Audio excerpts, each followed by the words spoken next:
So I was living in Macedonia when I received my call. So when I opened my call and realized I was just going to the next country over, I was kind of sad, to be honest, because I always wanted to serve in Sweden. And then, like, getting a call like you're just going to the next country over, I was like, ah, dang, like, Albania, like, it's just going to be just like Macedonia. But after prayer, and understanding that it was a divine revelation I was called specifically to that country, I got over it and I was stoked. So, arriving in Albania, I was just happy to be there because it was long to get there. I mean, flying, waking up at 5 in the morning, flying out of Salt Lake to JFK to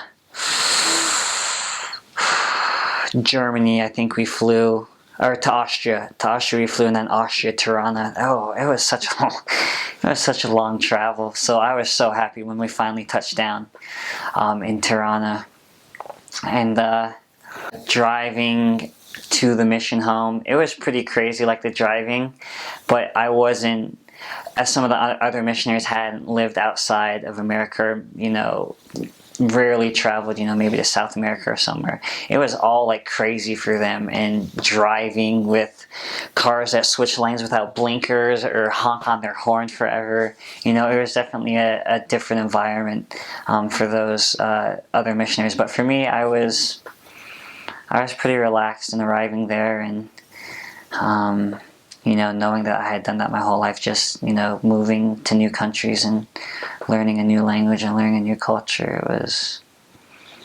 It was just another adventure, I guess. When I arrived in the mission, I want to say there were maybe 40 or so missionaries. And then by the time I left in 2014, we had between 70 and 80 missionaries. So that was really cool to be able to see the growth of missionaries once the age changed. To be able to get more missionaries over there made the work a lot easier, which was nice. I guess as for the religious background of people in Albania, predominantly Muslim. There are also Catholics as well. In one of the areas I served in Shkodër, there was basically an imaginary line that was drawn in the city where, the northern part of Shkodër was Muslim, and then the southern part of that line was all Catholic. There's also Orthodox Christians as well, but it was defined. The defining line was there was a mosque on one side, and then there was a massive church. I don't want to be incorrect, but I think it was one of top 5 biggest churches in the Balkans, in that area. So it was pretty cool. So when we first arrived in the mission, you have the new missionary meeting, and President Ford told us that by the time that he leaves here, he wanted to have a stake. And we were just looking at the numbers, of how many people they had in church, and, how many people were getting baptized. And I guess it had moved up from the previous mission president that was there. It was going in that way, but we looked at it and we were just like, oh, man, this is going to be so hard. We're going to have to work so hard. But we knew that stake was inspired. We knew that President Ford was inspired to make that goal. And I think the Lord knew that the missionaries that were coming in, that they had the skills and the determination to be able to do that. And I left in January of 2014, and just 2 months after that, the first stake in the Balkans was established in March. So that was really cool to see the church grow from just, groups or branches into wards, and to have a stake, and to have it taken over by Albanians themselves. Because before, President Ford was the ecclesiastical leader for the stake and for the mission as well. And so to see that Albanians were taking were taking it over was so awesome. It was so cool. Most of the missionaries are all in Albania. I think that's where the strength of the church is, and that mission is in Albania. But of course, there's faithful members in all the countries there. But I think most of the members are all central there in Albania. I don't know what it is now, but before I left, we only had 2, 4, 6, 8, 10. I think we only had maybe 12 missionaries in Kosovo, and there were only 3 areas that were open. I think since then there's been more areas that have opened and more missionaries. And then in Macedonia, I think there were only 2 sets of missionaries, so I think there was only 4 in Macedonia. So Albania was pretty much the center of that. But I've heard, since I've been home, that Kosovo is growing, but I'm not really sure about Macedonia. When I left the mission, they were looking for an actual building to have church in, because while we were there, it was just a group, and so they would meet in the mission couple's house that lived down there, and that's actually where we met for church as well. When we lived there, we had a small group that met there every Sunday for church. So the biggest misconception of Mormon missionaries there is that we're Jehovah's Witnesses. Because Jehovah's Witnesses as well, they dress up, sometimes in white shirts, they look similar to us as well. Other times they would just wear, colored long sleeve shirts or whatnot. But yeah, when I first got there and then throughout my whole mission, we would always be called Yehovite, so Jehovah's Witnesses. So we always had to talk to the people and be like, no, we're not Jehovah's Witnesses. Here's our badge, we're from the Church of Jesus Christ of Latter-day Saints. We have no affiliation with Jehovah's Witnesses. So that was something I think that I wasn't ready for when I got there, or that I saw throughout my mission. I don't know if Jehovah's Witnesses are hated, but a lot of Albanian people do not take well to them.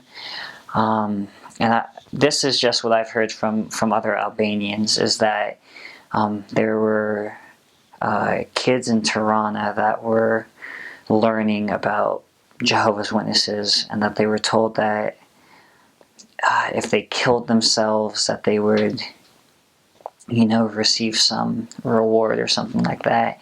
And so there were youth that were killing themselves. And so that's why when people saw us, they would think that we were Jehovah's Witnesses and that we had the same message that they spread. So that was something that I had to deal throughout our whole mission, or my whole mission, was squashing that we're Jehovah's Witnesses, that we're different missionaries. Well, in my last area in Shkodër, I served there for a total of 8 months, and I think we did really well there, is that people didn't call us Jehovah's Witnesses. I don't think I ever heard it the last 2 or 3 months of my mission when I was there in my last year. I don't think I heard a single person call us Jehovah's Witnesses, but they referred to us as the Mormon boys, or the white Christian boys. So that was really cool. And I guess it's different in the areas, depending on which areas you serve. But I always found that tracting was way more effective than street contacting. That you have other missionaries that had more success with street contacting. But it may sound really come off as I'm trying to corner them, but when you street contact, they have ways to get away from you if you try and talk to them. But when you track, they can't go anywhere. They're either going to open the door, or they're not going to open the door, or you talk to them through the door. So I think I would have done more tracking than street contacting, but you can only do so much tracking before you start going crazy sometimes, so you would have to break it up. But I think that's something I would have done a little bit more, is tracked a little bit more than I street contacted. The members are just awesome. If you get the members involved in lessons, especially the youth. The youth are crazy.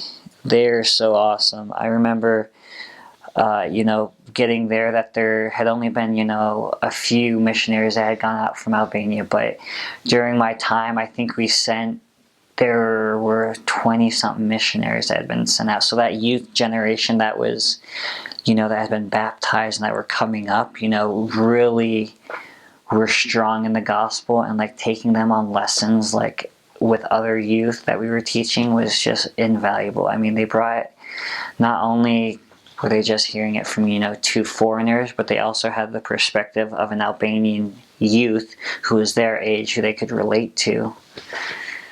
So that was really cool. The youth are just so awesome, and they all just want to go on missions, and I don't know. It's just like really cool to me to think that, because like I don't think I had that attitude when I was like 15, 16, like, yeah, I'm going to go on a mission like as soon as I'm, you know, 19.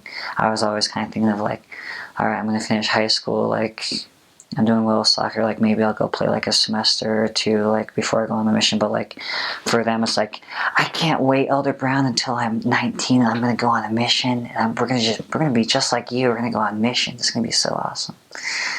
So that's great. That was really cool. So I served, entered the MTC January 18th of 2012, and then I returned home December 30th of 2013. So I was trained in Tirana 4th branch, and then I was moved to Shkodër, and then I was moved to Pristina, Kosovo. I was moved back to Tirana after that for 2 transfers in 3rd branch, and then I finished my mission in Shkodër. So a lot of missionaries move all over. I just served in the northern part of Germany. So Germany? Albania.